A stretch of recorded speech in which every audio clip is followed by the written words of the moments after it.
Hey, welcome back, everybody. Thanks for coming back to the channel. I hope you guys are staying healthy and happy. And I am Mo. Hey Mo, I'm Jeremy, but you already know that. Hey guys, glad to see you out here uh, to join us today. British Airways has announced accelerated retirement of their Boeing 747s. That was originally slated for retirement in 2024, and they've immediately grounded them, and that's it. So if you lost the chance, you have lost the chance to fly in a BA 747. Really kind of ended the end of an era. That's what we're going to talk about today. Uh, Seeing all these early retirements of these aircraft throughout the industry, and how COVID-19 is definitely playing a role on this, and what other factors are considered a reason Yeah. for why we're shutting these down. Yeah, what a sad thing. I mean, just to think that, you and I and everybody else perhaps won't have the opportunity. They may not have the opportunity to find these super large jumbo jets anymore. It's pretty incredible. I mean, I remember my first time on a 747 was actually with Qantas. And Oh, so, what an experience. And to think that these planes won't be around anymore, at least to carry passengers, to have the opportunity to fly on them. Certainly still cargo, but it's amazing what COVID-19 and this pandemic is really doing for yeah. I our mean, you mentioned industry, really. Qantas. They're another one that just had their last 747 flight last week. So that's wrapped up. Yeah, I had the opportunity to fly a couple times on BA 747s, even back to the old 200 series back in that was in the 90s. Then they had purchased the 400 series starting around that time. They were starting to overlap, and I think they had about 70 or so 747s. I remember visiting Heathrow and just lineups of these aircraft, unbelievable. As far as the eye It was can quite see, the yeah. yeah, yeah. What an image. So, and living in South Florida by Miami, mainly being our major airport near us, as well as Fort Lauderdale and West Palm, but Miami was certainly a 747 destination. And particularly with British Airways, they had been celebrating the 100th anniversary of this. Well, it wasn't the 747, but it was the 100th anniversary of BA, I think it was. But they painted three of their aircraft in these retro liveries, which were quite exciting to see. The old Yeah. BOAC livery, which was really interesting to see. I think there may have been one or two painted in that livery originally, um, Yeah, we but it call, was we fun. call, we call that the throwback. Yeah, yeah, it's a lot of fun. I mean, for aviation buffs and aircraft spotters, it was quite the thing to see. You look online. There's maybe we can put some links to some Facebook pages that are really into, especially South Florida aviation. People are tracking these planes and they're coming in and out of the airport because people love to take pictures and want to see these things. So that was quite the thing coming in. The old Landor livery, which was the darker deep blue colors of BA, the Union Jack on the tail, and that started coming in. I remember being into Miami. It was quite funny because it was the winter time, and it always ended up coming in on the later arriving flight, so it would always land in the dark. Right. So we couldn't see it. It would arrive in the dark, and leave it later in the evening in the dark. So at least we're looking forward to summer coming. We managed to get some glimpse of them over time, but summer's here. But unfortunately, so was COVID-19, and then Yeah.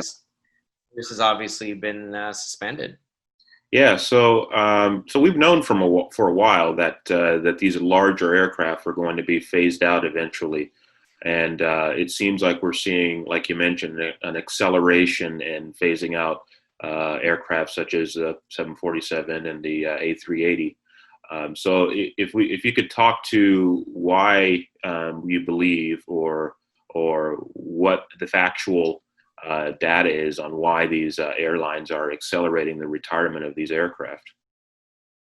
I mean, the main reason is economics, and one of the biggest aspects of these running these aircraft and these airlines is the cost of fuel. And four engines burns a lot of fuel, and they do carry a lot of people, and there are routes that require larger aircraft. I think to speak with the A380, it's sort of become a niche airplane. They built the A380, as modern as that is. Um, it it only makes money if you really fill it, and it's hard to fill these airplanes sometimes. And Especially especially during the now, pandemic. Yeah, well, during a pandemic for sure. And the technology's there that these new bigger twins are coming out, and they're extremely fuel efficient. Two engines, as opposed to four. You don't need this. That's two less engines you have to maintain. All that costs money. It's the bottom line as to what the cost of every flight is and the cost of operation. And plus, with the efficiency and the reliability of these twins, with ETOPS, which is the extended twin over water ratings, which was beginning in the mid 90s, started to get implemented, which allowed these twins to fly farther with alternate airports on the way, but to be able to have longer time limits between the alternate airports, which enabled them to do that. In the beginning, they weren't able to do that with the twins. They really wanted a 4-engine airplane to do that because of engine reliability on that. And you may go back to the DC-10s and the TriStars, those Trijets you may remember. You still see a few of those, the MD-11s as cargo, but those were kind of the stopgap in between to get you that extra engine, which could get you to a more direct route over water. That's the key thing. I was going to say, sort of as your average traveler, I'm starting to see aircraft that we're going from 4 engines now down to 2. It's like, well, what's going on here? I'd much rather have 4 than 2. You think, but again, they're extremely reliable. And over the years, they've determined that they are. And, with hours and tens of millions of hours really of time running these things, even if you lost one, you're okay. Chances are you're not going to lose 2. And unless you have a fuel issue, of course, and it wouldn't matter how many engines you had, I suppose, if that's the case. That's a pretty rare occurrence. But for these longer flights, the twin engines seem to work fine for everything. Yeah. So would you say, we're seeing this acceleration and the retirement of these aircraft, and you think the primary reason why they're accelerating that retirement date is really due to low demand right now? It's definitely low demand, and then they got to think of when they're ramping it up. The other thing you have to consider is your crews.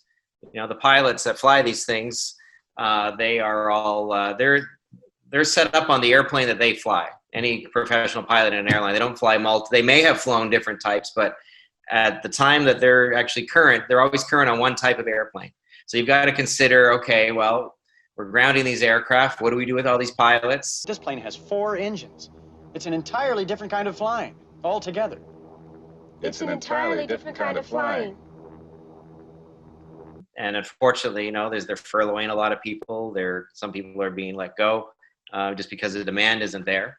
And so with these, typically, we're talking about the 4-engine aircraft, but you're also seeing accelerated retirements of the MD-80s. The MD-88s, American did that first before the pandemic, but Delta was holding on to theirs, and they've essentially retired those now too.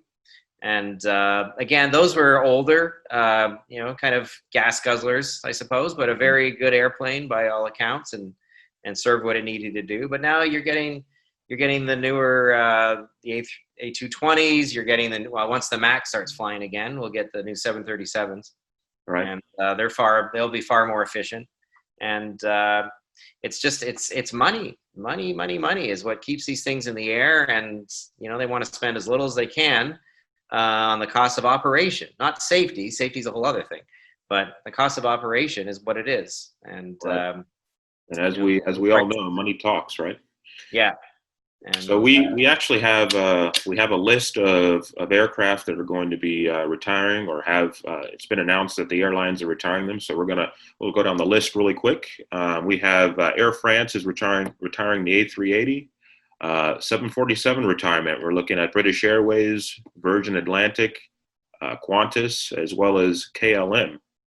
American Airlines has stated that the 757 and the 767, as well as the E190 aircraft, will remain on the ground. And they've also announced the accelerated retirement of the A330-300. Delta is retiring the MD-88 and the MD-90. Air Canada up north retiring the Embraer aircraft. And Singapore Airlines will stop operating the 777-200ERs. So that's a list that we know of so far, and that's quite an extensive list. quite a list. Some of them are older, and actually the 200 777s are, that's a 1990s aircraft. It's hard to believe those are they're aging out, those aircraft now, even without the pandemic. There is the new Boeing's test flying the new 777 aircraft. They've added a new wing and new engines to it, and it looks the new one they have is quite big. It holds just as much as the 747 did. It's a twin aisle wide body, but it's quite a big aircraft. So the size is still there. Is that the aircraft where the wingtips are folding up? That is, yeah. The wings are they wanted to be able to fit the new plane exactly the same gates that the old plane had, the old 777s, the 300s. Yeah. And but this newer wing is actually modeled after the 787, which is, the next generation plane Boeing was built, the twin, which was kind of replacing the 767. And you're starting to see Americans, doing an accelerated retirement of that, and the 75s, which are, a lot of the pilots can fly both of those, the 75s and the 76. Sure. That was something that was designed in the cockpit. That's why it's got the 75 as a funny nose. It looks a little different than the other Boeings because it's actually almost the same cockpit as the 767, but it's a narrow-bodied airplane. Right. So then you can have two type ratings. Maybe here in the future we can do we can take a closer look at the folding wingtips there. That's really an engineering marvel there, to be placing on an aircraft. That's pretty yeah, I think, Boeing had that technology with the F-18s and some of the carrier, in their defense division. So all the carrier-based aircraft tend to do that. So they finally put it on. If I recall, there was, even with the original 780, the original 777, they did come up with an option to do that on the wings at the time. And it never really came to fruition. It didn't seem necessary. But the wings were certainly longer. But the newer wings on the new 777 is quite, it's modeled after the 787. So it's a much longer sweep. And I think it's another 7 or 8 feet on each wingtip, longer than the original. And maybe even longer than the 747. We'll have to look at the specs on that. Yeah, so it helps it maneuver around the airport. Right. Well, guys, we'd like to hear from you and understand which aircraft that are retiring that you're the most sad to see, and what you're looking forward to being more prevalent in the airlines that you fly in terms of aircraft that are replacing those ones that are on their way out. So, let us know in the comments below. And, if you enjoy the content that you see today or that you've seen in the past, be sure to like and subscribe and hit that notification bell somewhere up there. That way you're always notified and made aware when we post a new video. So it's good to see you all. And Jeremy, it's always great to see you. It's great to see you. I think that's important. Yeah, people can leave their comments. And if there's things you want to talk about, we'll read those and see. It'll maybe become a topic of discussion. And it's an exciting time, I think, as much as these older planes are going. The traveling public are going to have a lot more new airplanes to fly on once things get ramped up again. Absolutely. So hopefully, with all the amenities and the comfort, and you won't be kind of stuck on for those of us that have traveled a lot, you end up getting stuck on an older aircraft, there's no in-flight entertainment, or they haven't even installed the Wi-Fi system yet, so you can't even watch movies on an iPad or something. So more and more, you get a consistent product, and I think people will will enjoy that. And having flown for over many years, commercial aircraft, remembering back what it was like in the 80s and all that, so we've got it pretty good today. So. Yeah, I can't remember which aircraft it was, but I distinctly remember walking down the aisles and boarding the aircraft and hitting my head on one of those big CRT televisions that were. Oh, yeah. There was one movie that was, or one or two, depending on how long the flight was. Right. Yeah, that's what you got. What was the movie, My father worked for an airline, so I was always able to find out what the movie was going to be on the plane, and occasionally it would break down. I remember as a kid being so disappointed, doing a transcontinental flight, and there's no movie. Yeah. And but that's how it was, So, absolutely. Well, we've come a long way. Oh, I think so. All right, everybody. Well, we look forward to seeing you on the next one. Take care. Sure. All right, guys. Bye-bye.